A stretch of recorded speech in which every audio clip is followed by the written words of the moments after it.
Otras noticias a esta hora: la entrega de medicamentos retrovirales para más de 15.000 personas con VIH depende de la agilización del Ministerio Público. Esto para que se apresuren y para que apresuren a la Secretaría Presidencial y al Congreso a aprobar la suscripción de la prórroga con el Fondo Mundial.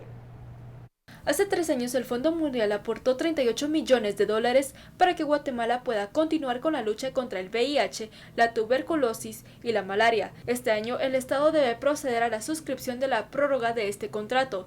De no ser así, estará afectando la vida de 15.000 personas que viven con VIH. Es importante mencionar que la respuesta nacional al VIH depende prácticamente de los recursos asignados por el Fondo Mundial para el Estado de Guatemala. Sobre todo el riesgo sería exponencial de que todos los pacientes que dependen de eso quedaran sin tratamiento.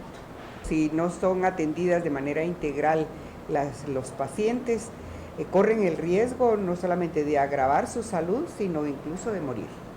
El convenio debe firmarse y aprobarse por el Congreso de la República antes que entre en receso, es decir, el 18 de mayo sería la última fecha.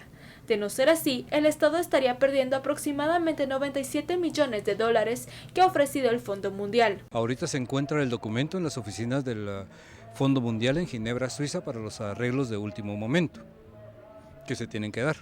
Y cuando venga, en ese momento será trasladado a la Secretaría General para que se traslade al Congreso. El Procurador de los Derechos Humanos en el 2016 ha recibido más de 1.000 denuncias por parte de pacientes con VIH por la falta de retrovirales. Sin el apoyo del Fondo Mundial, el escenario para estos pacientes puede llegar a ser aún peor. Por una Guatemala en paz, Ana Lucía Castillo y Luis Sacché. A pesar de los esfuerzos del Ministerio de Salud Pública de intentar arreglar la máquina de rayos X del Hospital General San Juan de Dios, con repuestos almacenados en el hospital, la máquina aún tiene varios fallos. Los médicos anunciaron que es imposible realizar un diagnóstico con una máquina de rayos X que se sobrecarga después de 5 radiografías, teniendo que esperar al menos 2 horas para volver a usarla. Los doctores solicitan la compra de nuevos equipos que sean en un 100% funcionales para los pacientes. Hay algunos pacientes que necesitan hasta 17, 18 radiografías, sobre todo los pacientes politraumatizados.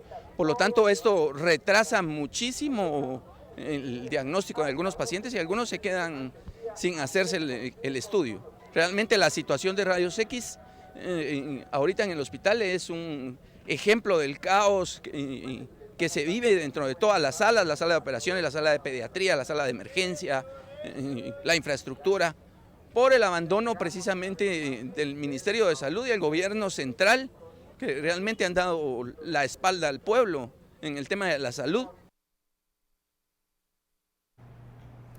Vamos a cambiar el tema porque tiempo, dinero y logística son algunos de los factores que hacen del voto en el extranjero uno de los mayores retos para el Tribunal Supremo Electoral. A partir de la reforma a la ley electoral y de partidos políticos, se da vía libre al voto en el extranjero. Aunque este solo aplica para elegir presidente y vicepresidente, será uno de los más grandes retos para el actual tribunal. Por un lado, saber quiénes, dónde y cuántos guatemaltecos se encuentran fuera del país. Por el otro, el tiempo con el que cuentan. Todo el mundo piensa que faltan 4 años para las próximas elecciones y no es así.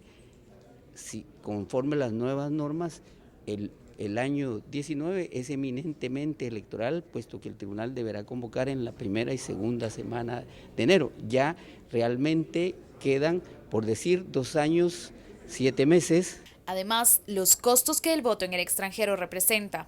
Según la experiencia en otros países latinoamericanos, el voto afuera cuesta de 5 a 10 veces más que el emitido dentro del país. Si no se facilitan los recursos necesarios para esta gran tarea, no se va a poder cumplir, ya sea la cabalidad o cumplir a medias, ¿no? Este reto que el tribunal tiene. Todo dependerá de cuál es el diseño final que quede aprobado y ahí se verá pues, la necesidad de los costos. Finalmente, aún falta que se defina la logística, la cual podría ser a través de los consulados, por correo postal o bien que el tribunal instale centros de votación en el extranjero. Se estima que son más de 1,5 millones de guatemaltecos los que se encuentran solo en Estados Unidos. Resalta que las últimas elecciones en Guatemala fueron ganadas por Jimmy Morales por una diferencia de 1.4 millones de votos, lo que demuestra la importancia del voto fuera de Guatemala. Por una Guatemala en paz, Lourdes Cércules y Diego Marcos.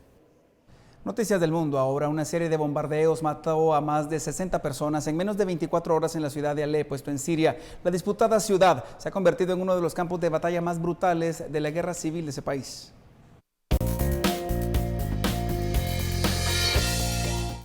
Ampliando esta noticia, 27 de los muertos pertenecen al hospital donde Médicos Sin Fronteras y el Comité Internacional de la Cruz Roja brindaban ayuda. Al mismo tiempo, el enviado de Naciones Unidas para Siria pidió ayuda a Estados Unidos y Rusia para reactivar las conversaciones de paz y el alto el fuego que pende de un hilo. Sin embargo, la violencia solo aumentó. Nuevos bombardeos contra zonas residenciales en la parte de la ciudad controlada por los rebeldes dejaron por lo menos más de 60 muertos. El jefe negociador de la oposición siria culpó al gobierno del presidente Bashar al-Assad de los letales ataques aéreos sobre Alepo.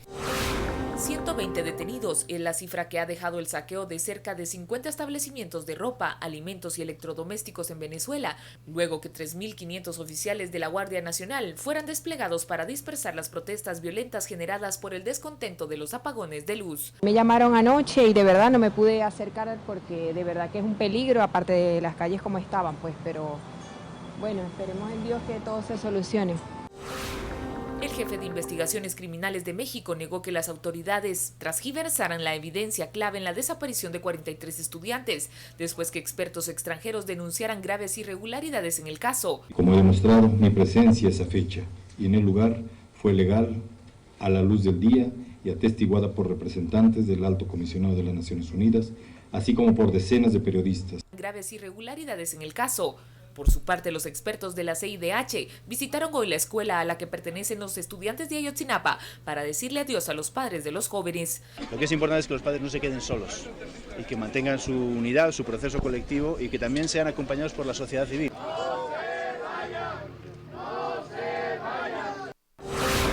Trabajadores y estudiantes volvieron a salir a las calles en Francia para protestar contra una reforma laboral que consideran demasiado favorable para las empresas, a pocos días que sea debatida en el Parlamento. La reforma incluye medidas que otorgarían más flexibilidad a las empresas para contratar y despedir a los trabajadores en un intento de doblegar el desempleo, que ronda el 10% y que afecta principalmente a los jóvenes, alrededor de un 24%.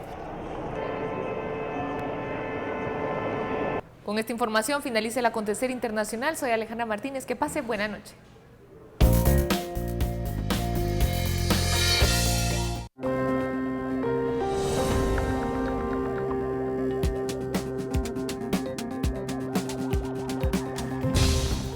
Hacemos la pausa, pero al volver, ¿será reconocido el famoso tono de los iPhone como un sonido guatemalteco? Una iniciativa busca ese reconocimiento. Entérese luego de la publicidad.